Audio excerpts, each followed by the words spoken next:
Hello and welcome to DFS Coach Talk. I am Joe Sarvati, affectionately known as Coach, and today is Saturday, April the 24th, 2021, and I am here to go over the NBA slate for today. We're going to review the two-game early only slate.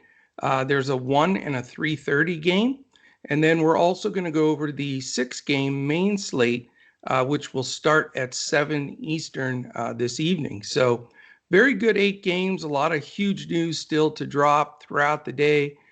Definitely want to stay in touch with us for that. If you want to jump in with us so that you're in our Discord and you can follow the news as it takes place, because we're always tweaking our lineups, setting some rotations up for any late swap or different things that have to take place if you want to win in NBA DFS at this point. So we've got you covered from early morning until the last game tips. So we'd love to have you. Just go to dfscoachtalk.com and you can sign up right there, even for as little as a 3-day $10 pass. And with our memberships, you get everything that we offer. We offer the what we feel are the four main sports that people like to play, and we have pros that represent those in the NBA, NFL, MLB, and PGA. So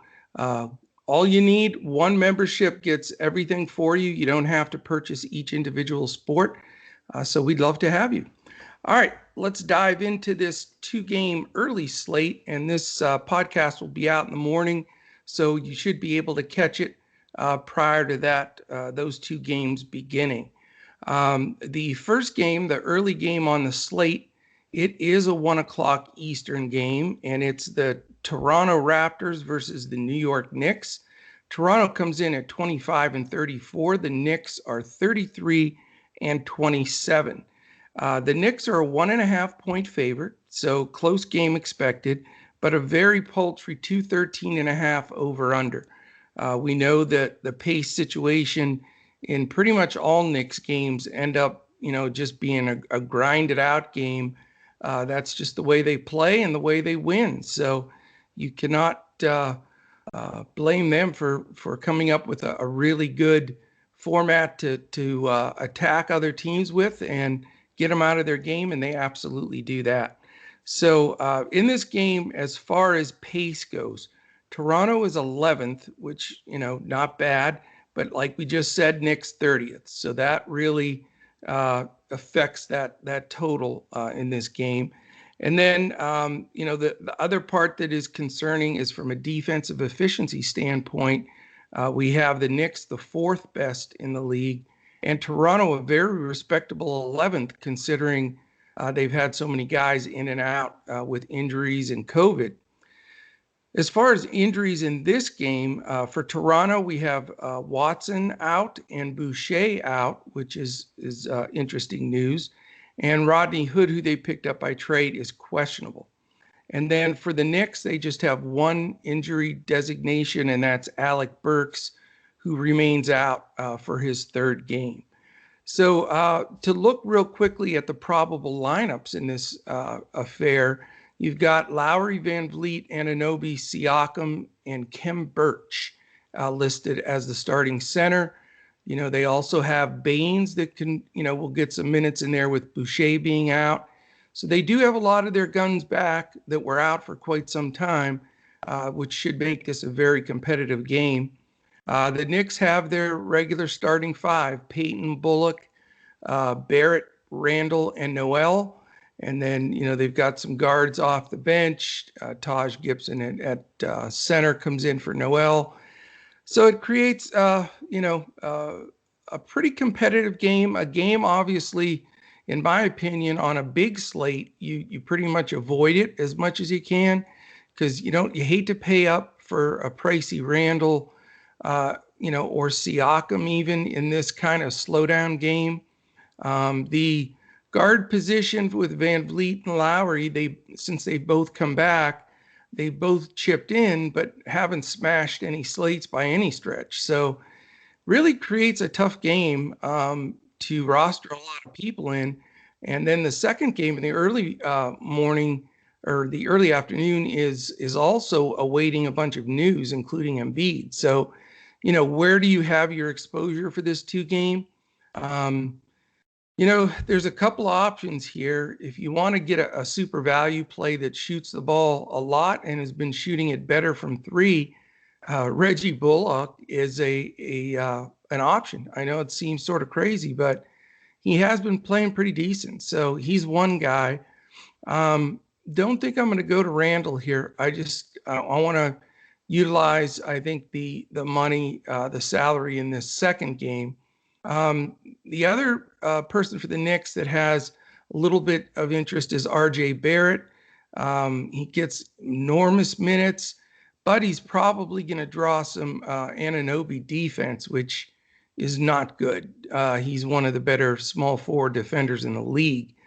So probably going to fade that as well. Don't want to get in that constant point guard mix either with Peyton and Rose and Quickly, and it's just too frustrating.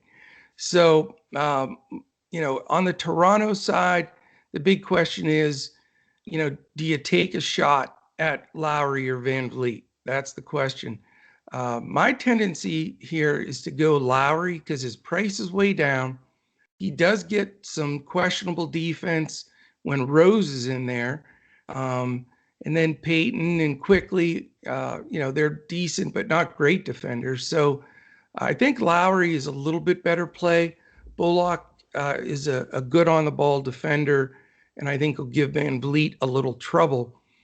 The other cheap guy you can get here is Khem Birch. If you think, if he's going to get 25 to 28, even 30 minutes with Boucher out, then he's the best play on this early slate.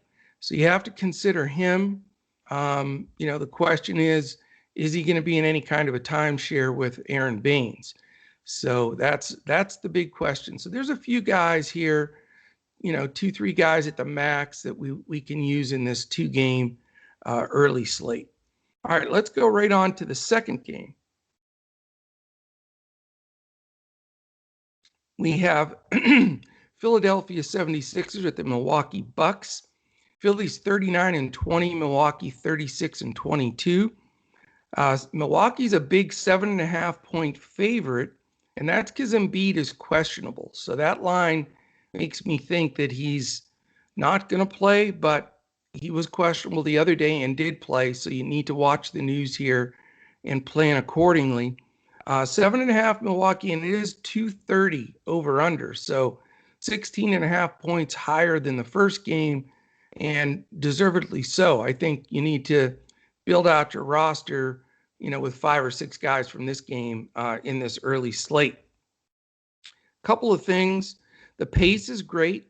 10 for Philly, 4 for Milwaukee. That's going to play right into that high number. The only deterrent is the defense. We've got Philly second and Milwaukee ninth. So these two teams do defend. A lot of it has to do, though, if Embiid's on the floor for Philly, because he's one of the best defenders in the league. It's interesting, though. You only have 4 teams playing in this early slate, and they're 4 of the top 11 defensive efficient teams. So as far as injuries goes, the big news here is twofold. Well, Korkmaz is questionable. That's not one of them, but he is important because he's been starting and playing a lot of minutes. The big news is Simmons is already ruled out, and Embiid is questionable. So, can't really advise on the nose here, until we know that news. And, we may not have a lot of that news until after the beginning of the Toronto Knicks game. But there are plenty of spots strategically that you can position here. If you want to put, Embiid in there or Giannis, or, you can make some maneuvers and where you put them in your lineup so that if one is ruled out, you can play the other one and then fill in with some, a couple of swaps, maybe two-man swap with Giannis and Embiid in there, with like a George Hill and a DiVincenzo, something of that nature, where it's going to give you a little leverage salary-wise that you can make a double switch. Couple guys I like here. If it's pretty easy, if Embiid's out, Tobias Harris immediately comes into play, especially with Simmons already out. So Harris would be my top play on this early two-gamer if Embiid sits. If Embiid plays, then not going to go to Harris, probably going to go to Embiid. And then I like George Hill a lot in here. He's filled in at point a lot here with Simmons out. I know Maxey and Milton are getting some run, but they're super inconsistent. And I would rather go, if I had to go a cheap spot here, I think George Hill and 25 minutes of play would be wonderful, for a value play. On the Milwaukee side, Drew Holiday's been playing terrific. No Simmons, so it should let him, get his Jets going. He had about 10 days stint there where he was just blowing up the slate. He slowed down a little bit, but I like him in this matchup, even though it's slower. Good defense. It's not slow. It's a good pace. That's why I like him. But, I think he can overcome the defensive side, especially if Embiid's out. So Holiday's high on my list. Not sure about the Middleton Giannis scenario here. It's probably going to go like this. If Embiid plays, I play him over Giannis. If Embiid sits, Giannis makes my lineup. And generally when I play Giannis, I don't also roster Middleton. I don't want to sort of hedge against myself there. So, if Embiid's out, it's Holiday and Giannis for sure. And then Tobias Harris, George Hill, that kind of grouping. If Embiid plays, then it may be a Holiday Middleton with a Hill and Embiid. So that's the way I see that panning out.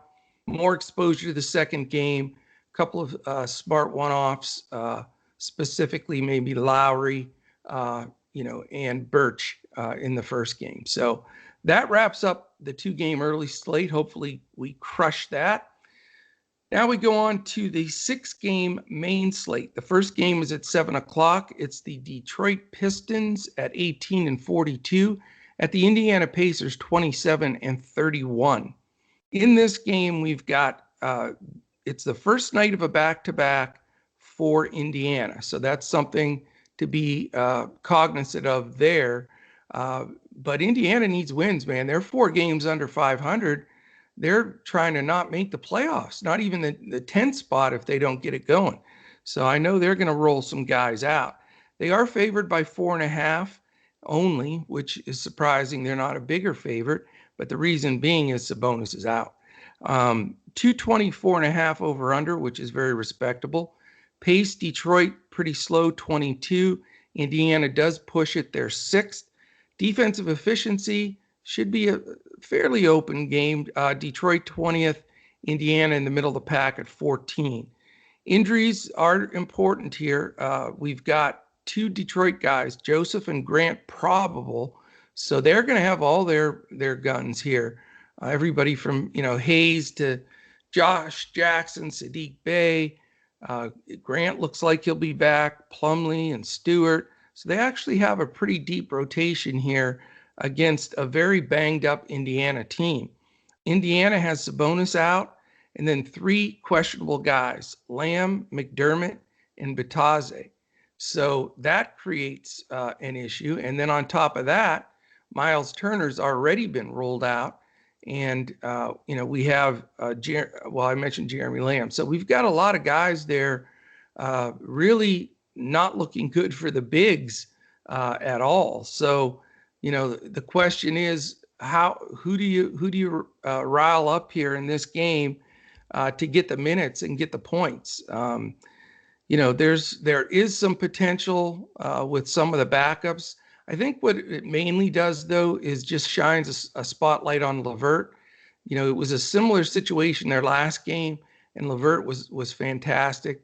As long as this game stays close and he gets big minutes, he's going to get all the big shots. You can consider a Brogdon as well. After that, it's just a lot of backups, throughout the entire Indiana team. Just a lot of rotation of guys. And on, a 6-game slate, I don't think we need to go to the backup of the backup of the backup center. So more than likely just going to look at LeVert and Brogdon here as my Indiana plays. The Detroit side gets very, very difficult because they literally have a 10-man rotation now if these probable players play. Killian Hayes has been getting decent minutes, but with Corey Joseph, they're going to split. Jackson will probably, rotate with Ellington and different guys. Sadiq Bey can be red hot or ice cold. He's been some of both, which, you expect from a rookie. Jeremy Grant, if he no limits, if he's playing, is probably the best pay up guy in this game. He can have some smash games still. Hasn't been like he was the first half of the season, but he is rosterable. As far as the bigs, the Plumlee-Stewart split is just rough to swallow. I like both guys, but not in a split share situation. So that is about it for that game. Let's go on to the first 8 o'clock game of the evening, and we have two of those. It is the San Antonio Spurs at 500 at 29-29 at the New Orleans Pelicans, 26-33.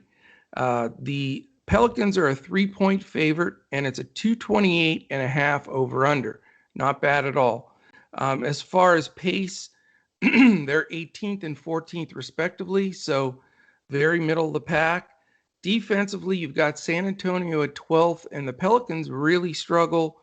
They're at 27. So, the 228.5 total suggests a pretty open game. And there are some injuries that could affect things very dramatically here. We need this news for sure. DeRozan questionable, and Rudy Gay is questionable. And then on the Pelican side, James Johnson is questionable, and Adams is probable. So the news from the Spurs is key, because if DeRozan and Gay sit, especially DeRozan, it opens up some things big time for DeJounte Murray, who is a play I like here a lot.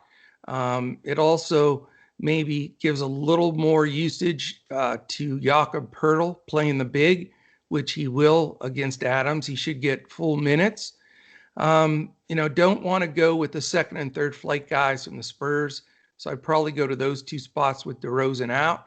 If DeRozan plays, then he is automatically, if it's without restrictions, then, I'd go more towards 2 of the 3 of those with DeRozan being in play as well.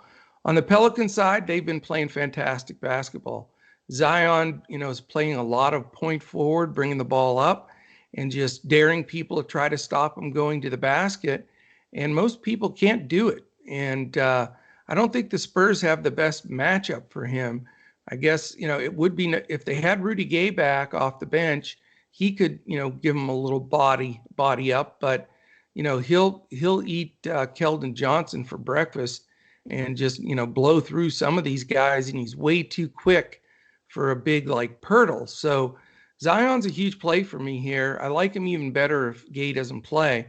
And, I'm not afraid. I know his price, and we said it on here, I think a month ago, and then 3 weeks ago, and then 2 weeks ago, we said he's going to get to 10,000. It's just a matter of time, and he's there. So, but he's a great play. I mean, it's a great matchup, for him.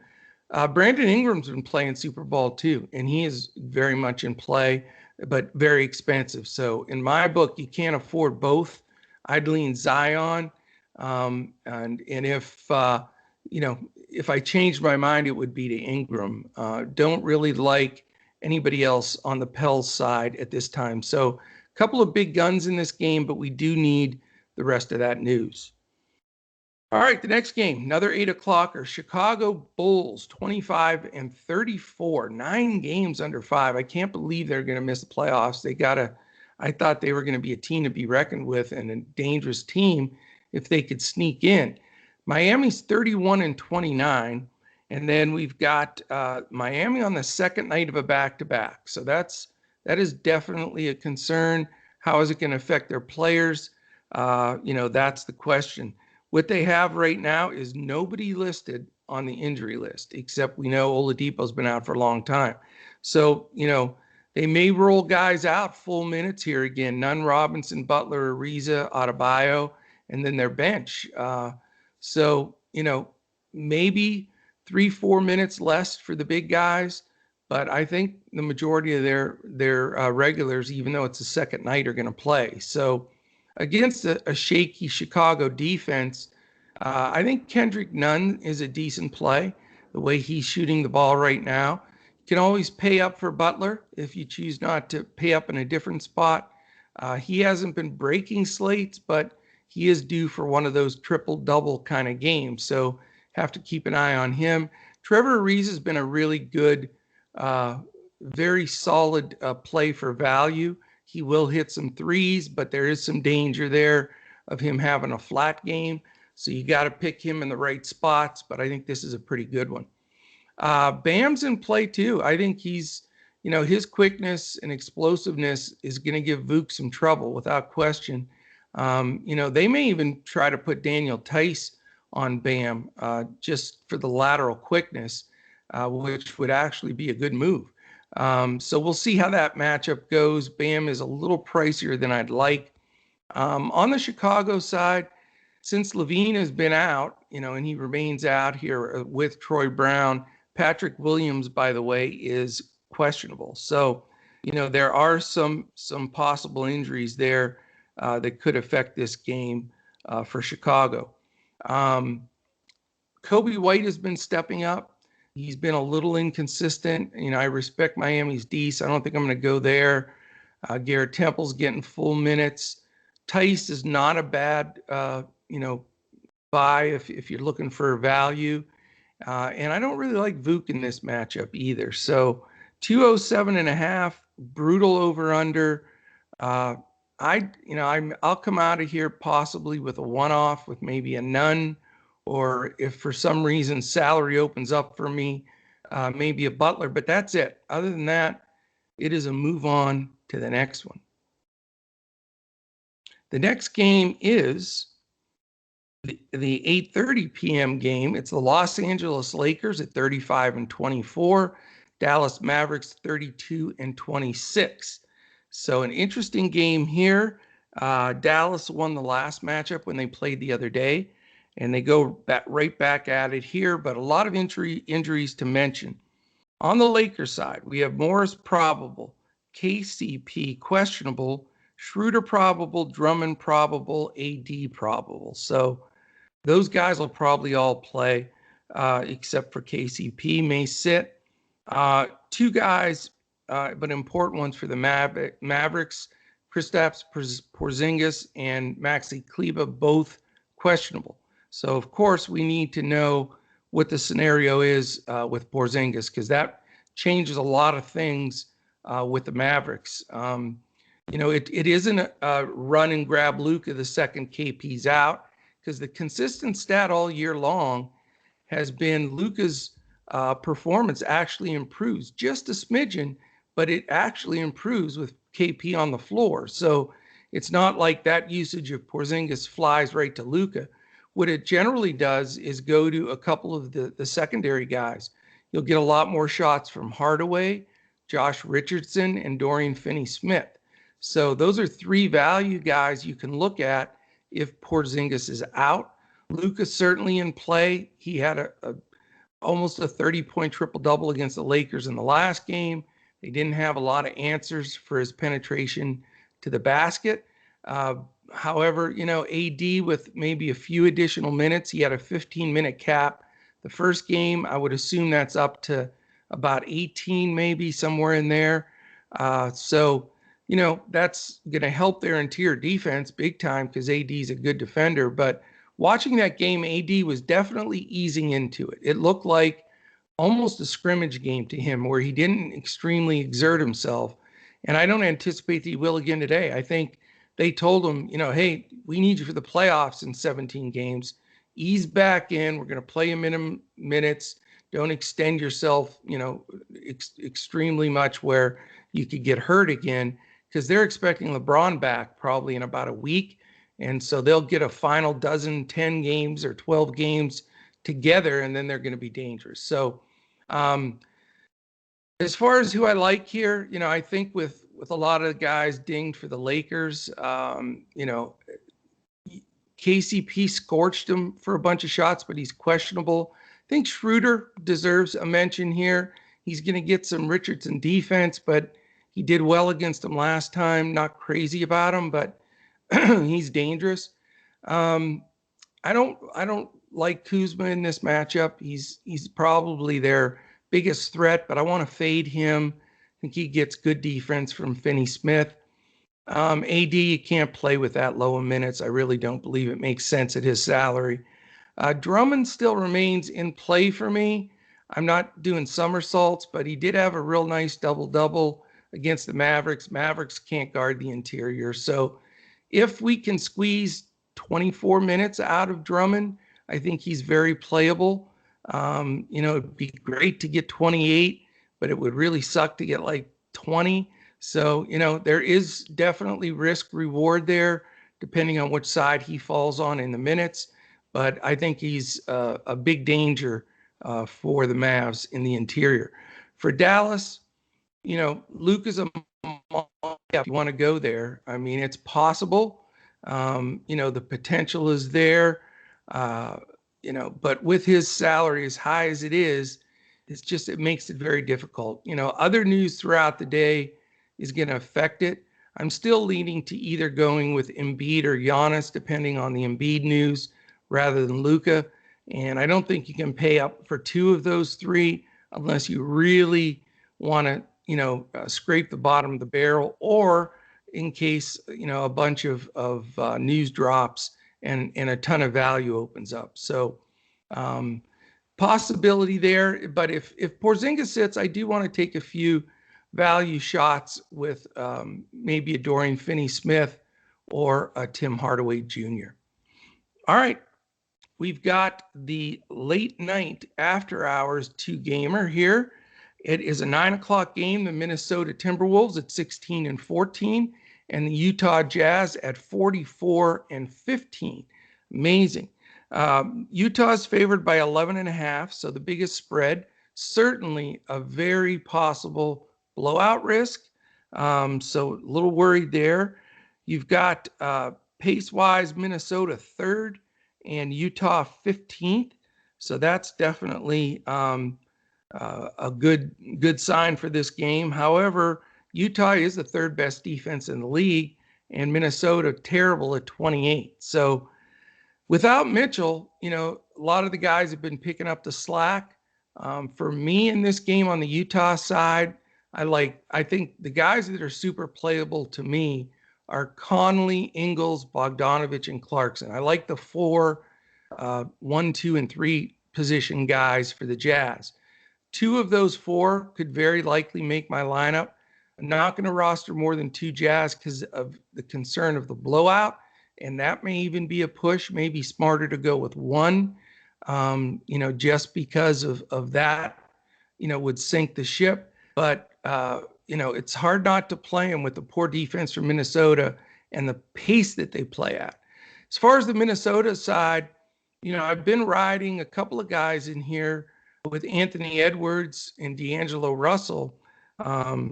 And Russell's minutes keep going up a little bit, but not, to the point where he's playing a full 38-minute run or something like that. So it's against Utah. There's blowout potential. I think the ball gets passed around with Rubio, Edwards, Russell, Towns. But I'm not going anywhere. I'm passing Minnesota. This is a game I don't like. I will not be rostering more than maybe 1 or 2 guys from Utah and then just moving to the last game. All right, this last game is interesting. And by the way, it is contrarian because that game is a 231 total. Everybody's expecting that game to really be high scoring. You're going to get a lot of ownership there. It's the highest game on the slate. So I feel like our DFS CoachTalk team has an edge because we're not going to go hard at this game. I think it gets spread around to a lot of guys and has a lot of potential for blowout. So that is our big contrarian move on this slate. All right, let's get into this Houston-Denver game. Both teams played last night, so that does have an effect. And right now, Wood is listed as doubtful, so they don't even have him in the probable starting lineup. And there's a lot of moving parts to this game. We've got listen to this poor Houston team. Wall's out, Porter's out, Nwaba's out, Gordon's out, Exum's out, Brown's out, Bradley's out, Augustine's out, and Wood is doubtful. How could they get 8 guys together? Well, they have a lot of interesting guys. The probable starting lineup. Are you ready for this? And Avery Bradley's gotten rolled out. So Armani Brooks is going to get minutes. Tate, Olynyk, and DJ Wilson are some of the key plays for Houston. Wow, how are they going to stay in this game with Denver? I mean, Denver did not play well last night. They're going to come out a little ticked off. Man, I don't like this game. Denver's favored by 14, and I think it could be a 30-point blowout. So huge concern to this game. It is a 222 over-under, which isn't bad. As far as pace goes, Houston is 5th, but Denver slows you down. They're 28th. And then on the defensive side, you've got Houston 25, Denver 15. So what a nightmare this game is. We're not even offering the after-hours slate. We decided to do the early 2-game slate and then the main slate because this after-hour slate stinks. You got 2 games that could blow out, all kinds of injuries all over the board. I mean, it's a real crapshoot. So not going to have a ton of exposure in these late games. Armani Brooks is not a bad play. He's super disappointed yesterday, but the situation is different today. Less guys playing for Houston. Jayshawn Tate is reasonable, and I think Kelly Olynyk has played fine. So those guys, if you need to dig in and get somebody you're playing the after hours, those are the 3 guys that I would initially recommend. On the Denver side, in a blowout possibility like this, no way I'm paying up for the Joker. Gordon and Porter just keep sort of right in the middle of the road here, and they're not super cheap, although Gordon is cheap, but he doesn't smash at all. It looks like Barton is questionable. He got hurt with a hamstring. I don't believe he'll play.